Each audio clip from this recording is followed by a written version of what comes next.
Hello दोस्तों, नमस्कार। हमारे इस यूट्यूब चैनल ज्योग्राफी यूनिवर्सिटी में आप सभी का स्वागत है। पिछली कक्षाओं में आवाज नहीं रिकॉर्ड हो पाए थे, गलती से वीडियो अपलोड हो गया था, उसके लिए मैं आपका क्षमा प्रार्थी हूँ।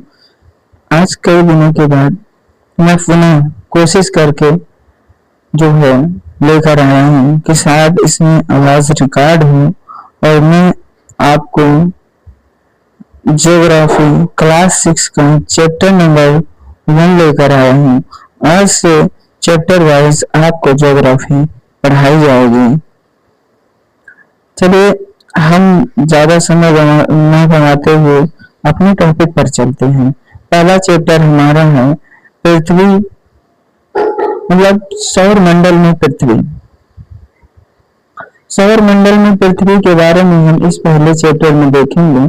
इस प्रकार से आप देख पा रहे होंगे, सूर्यास्त के बाद आकाश में देखना कितना अच्छा लगता है कि जब आप सूर्यास्त समय को होता है उसके बाद आप आकाश में देखते हैं तो हमें तमाम प्रकार के टिमटिमाते हुए तारे दिखाई देते हैं और वो टिमटिमाते हुए तारे हमें हमारे मनोभाव को कितने अच्छे लगते हैं, इसके बारे में हम देखते हैं।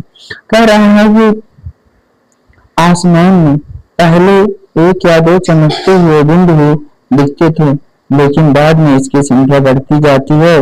आप इनकी गणना नहीं कर सकते हैं। संपूर्ण आकाश छोटी छोटी चमकदार वस्तुओं से भर जाता है, जिसमें से कुछ चमकीले होते हैं एवं कुछ धुंधले। ऐसा प्रतीत होता है मानो आकाश में हीरे जड़े हैं। इसमें से कुछ टिमटिमाते प्रतीत होते हैं, लेकिन अगर आप उनको ध्यान से देखोगे तो आप पाओगे कि इनमें से कुछ की टिमटिमाहट अन्य से अलग है। ऐसे बिना किसी टिमटिमाहट के चंद्रमा के समान चमकते हैं। इन चमकीली वस्तुओं के साथ आप लगभग प्रतिदिन चंद्रमा को भी देखते हैं।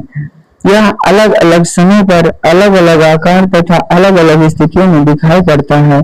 आप पूर्ण चंद्रमा की लगभग 1 महीने में एक बार देख सकते हैं।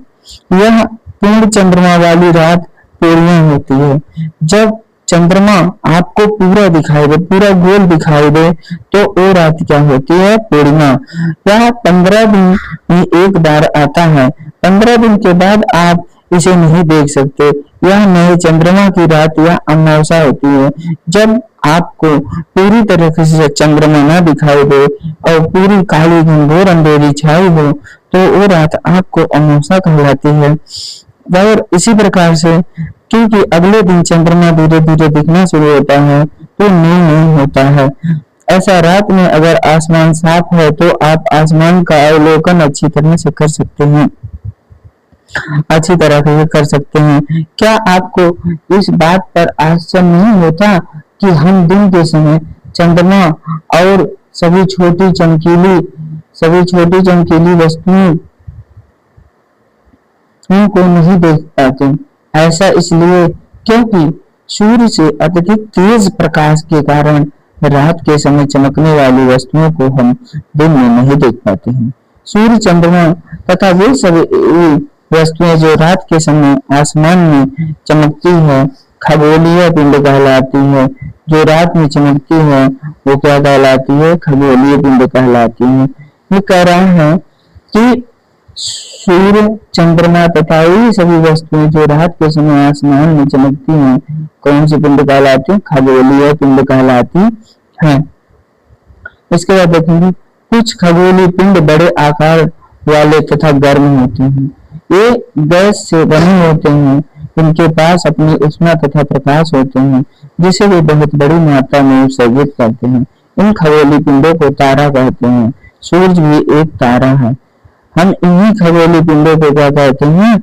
इन्हीं खगोलीय पिंडों को हम तारा कहते हैं। और एक क्या है? सूरज भी एक तारा है। सूरज भी इस खगोलीय पिंड का ही हिस्सा है। खगोलीय पिंड का हिस्सा होने के नाते सूरज भी क्या है? एक तारा है। इसके बाद आगे कुछ सवाल है, इसको देखते हैं कि आप कुछ करके सीखें। आपको आवश्यकता होगी एक टार्च, एक सादा कागज पेंसिल तथा एक सुई।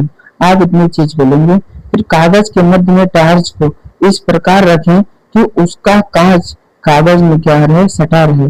अब टार्च के कांच के चारों ओर एक वृत्त खींचे। जिस जैसे देखते हैं आप टार्च रखते हैं तो टार्च की कुछ रोशनी और सटा हुआ भाग रहता है, तो उसमें आप क्या करिए, एक क्या करेंगे, वृत्त खींचेंगे। फिर क्या करेंगे, कागज पर वृत्त के क्षेत्र में सुई से छोटे छोटे छेद करेंगे। अब कागज में छिद्रित वृत्त को कांच के सामने की तरफ रखें तथा तथा क्या करें कि टार्च के चारों ओर कागज को लपेट कर रबर बैंड लगा दें, मतलब उसको टार्च के चारों तरफ लगा दे। तो ध्यान रखें टार्च की स्विच कागज के बाहर और अंदर ना हो। अंधेरे कमरे में एक सादी दीवार की ओर मुख करके टार्च को लेकर एक दूसरी ओर खड़े हो जाएं। दूसरी सभी बत्तियों को बुझा दें। अब टार्च की रोशनी को दीवार पर डालें। आप दीवार पर प्रकाश के अनेक छोटे छिद्रों को देखेंगे, बिल्कुल ऐसे जैसे रात के समय आसमान तारे क्या करते हैं, चमकते हैं। अब कमरे की सभी बत्तियों को जला दें। प्रकाश के सभी बिंदु लगभग अदृश्य हो जाएंगे। आप इसकी तुलना उस अवस्था से कर सकते हैं जब रात के समय आसमान में चमकने वाले तारे सूर्योदय के समय अदृश्य हो जाते हैं। उसके बाद आगे चलते हैं। आगे देखते हैं कि रात में चमकते हुए अनगिनत तारे सूरज के समान ही हैं, लेकिन हमसे बहुत अधिक दूर होने के कारण हम लोग उनकी ऊष्मा या प्रकाश को महसूस नहीं करते तथा वे अत्यंत छोटे दिखाई पड़ते हैं। आपने अवश्य ध्यान दिया होगा कि कुछ दूरी से देखने पर सभी वस्तुएं छोटी दिखाई देती हैं। अत्यधिक ऊंचाई पर वो उड़ रहा हवाई जहाज कितना छोटा दिखाई देता है। रात में आसमान की ओर देखते समय आप तारों के विभिन्न समूहों द्वारा बनाए गए विविध आकृतियों को देख सकते हैं। ये नक्षत्र मंडल कहलाते हैं। जो आकाश में तारे दिखाई देते हैं जिनके समूह होते हैं वही क्या कहलाते हैं, नक्षत्र मंडल कहलाते हैं। तो ये एक बच्ची है, बच्ची क्या कर रही है, उत्तर की दिशा में देख रही है। उत्तर की दिशा में देखने पर उसे ध्रुव तारे दिखाई दे रहे हैं, कुछ सूद में उसके कुछ तारे दिखाई दे रहे हैं। तो वही तारे ही क्या है, वही तारे ही क्या है, नक्षत्र मंडल है। अर्सा मिर्जा या बिग बैंग इसी प्रकार का एक नक्षत्र मंडल है। ऐसे ही तारे के समूह में क्या है, अर्सा मेजर या बिग बियर आता है जिसे नक्षत्र मंडल कहते हैं। बहुत आसानी से पहचान में आने वाला नक्षत्र मंडल है सप्त ऋषि, जिसमें सप्त मतलब सात, ऋषि मतलब संत। सात संतों का तारा हो उसे सप्त ऋषि कहते हैं। यह सात तारों का समूह है जो कि नक्षत्र मंडल या अर्सा मेजर का भाग है। पर अपने परिवार या पड़ोस में किसी बड़े व्यक्ति से कहिए कि वह आपको आसमान की ओर अधिक तारे, ग्रह तथा नक्षत्र मंडल को दिखाएं। प्राचीन समय में लोग रात्रि में दिशा का निर्धारण तारों की सहायता से करते थे। उत्तरी तारा उत्तर दिशा को बताता है जिसे ध्रुव तारा कहते हैं। जो तारा उत्तर दिशा को बताता है उसे ध्रुव तारा कहते हैं। यह आसमान में हमेशा एक ही स्थान पर रहता है। हम सप्तऋषि की सहायता से ध्रुव तारों की स्थिति को जान सकते हैं। चित्र 1.1 में आपको दिखाए हैं कि यदि सप्तऋषि मंडल के संकेतक तारों को आपस में मिलाते हुए एक काल्पनिक रेखा खींची जाए एवं उसे आगे की ओर बढ़ाया जाए तो यह ध्रुव तारे की ओर क्या करेगा, इंगित करेगा। कुछ खगोलीय पिंडों में अपना प्रकाश एवं ऊष्मा कुछ खगोलीय पिंड ऐसे होते हैं जिनमें क्या होता है, उनका प्रकाश और ऊष्मा नहीं होता है। वे तारों के प्रकाश से प्रकाशित होते हैं और क्या करते हैं कि ऐसे पिंड क्या कहलाते, ग्रह जिसे अंग्रेजी में प्लेनेट कहते हैं। ग्रहों को इंग्लिश में प्लेनेट कहते हैं, जो क्या है कि ग्रीक भाषा के प्लेटाइन शब्द से बने हैं, जिसका अर्थ क्या होता है, परिभ्रमण, अर्थात चारों ओर घूमने वाला। जो चारों ओर घूमता है उसे क्या कहते हैं, परिभ्रमण कहते हैं। कर पृथ्वी जिस पर हम रहते हैं एक क्या है, ग्रह है। पृथ्वी एक ग्रह है। यह अपने संपूर्ण प्रकाश एवं ऊष्मा सूर्य से प्राप्त करती है, जो पृथ्वी के सबसे नजदीक का तारा है। कर पृथ्वी को बहुत अधिक दूरी से जैसे चंद्रमा को देखने पर यह चंद्रमा की तरह चमकती हुई क्या होगी, प्रतीक होगी। उसके बाद देखते हैं, वो इसमें देखते हैं कि कुछ आपके रोचक तथ्य हैं कि बृहस्पति, शनि और यूरेनस के बारे में दिया गया है कि बृहस्पति, शनि तथा यूरेनस के चारों ओर छल्ले पाए जाते हैं। कौन, 3 ग्रह ऐसे हैं जिनके चारों तरफ जो है छल्ले पाए जाते हैं, बृहस्पति, शनि तथा यूरेनस। ये छल्ले विभिन्न पदार्थों के असंख्य छोटे छोटे पिंडों से बनी पट्टियां है। पृथ्वी के इन छल्लों को शक्तिशाली दूरबीन की सहायता से क्या किया जाता है, देखा जा सकता है।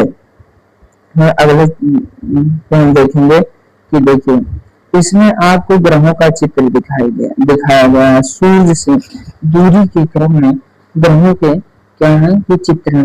देखिए पहले सन के पास का ग्रह बुध कहलाता है, जो क्या करता है कि सूर्य क्या ना, उसके बाद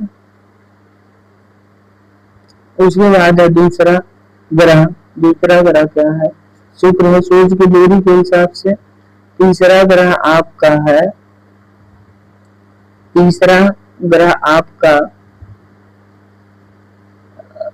शुक्र, उसके बाद एक पृथ्वी है। पृथ्वी के बाद क्या है, मंगल है। मंगल के बाद बृहस्पति है। बृहस्पति के बाद शनि के बाद यूरेनस जिसे अरुण कहते हैं।